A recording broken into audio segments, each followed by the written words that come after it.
Hey, this week I thought it'd be a great idea to start off with a little review. You see, we're just getting going in this book of First Peter, but I think looking back at where we've been is going to help tie together the verses that we're covering today. First, we acknowledge that this book of First Peter was originally written as a letter by an ordinary guy, Peter, who God was using for something bigger. And he was writing this letter to a group of Christ followers in that early church that were being severely persecuted for their faith. And he wrote this letter as an encouragement to them.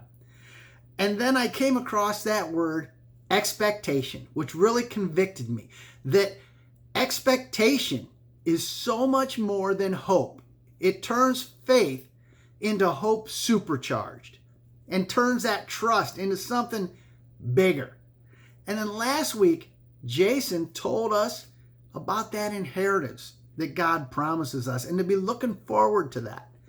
And now we come to today's verses, which start in group 6.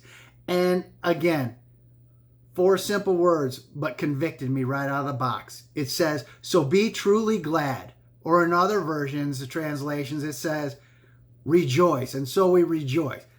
And I got to thinking, how often during my everyday life am I truly glad? It seems there's always something coming up to get grumbly about, to be not happy with. And it's such a struggle in the modern world today to be truly glad.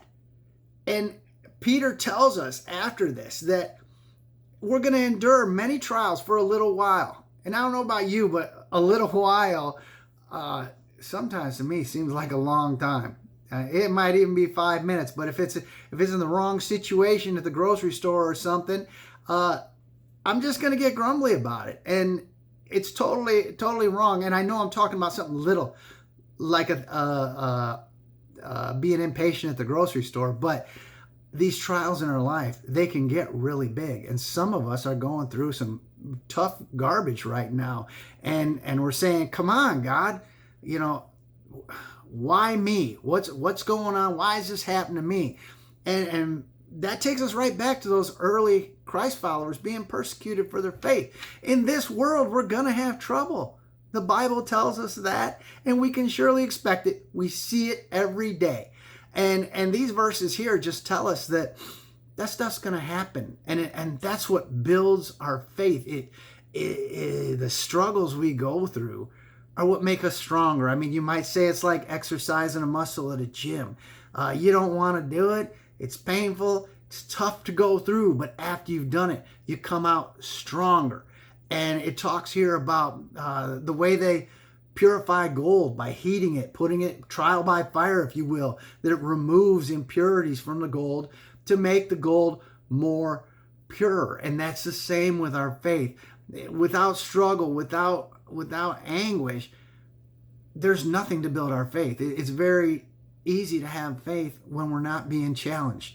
But those challenges are what build our faith and make us stronger. And as weird as it sounds, in tying all these beginning verses together, the story that came to my life in the Bible is the prodigal son.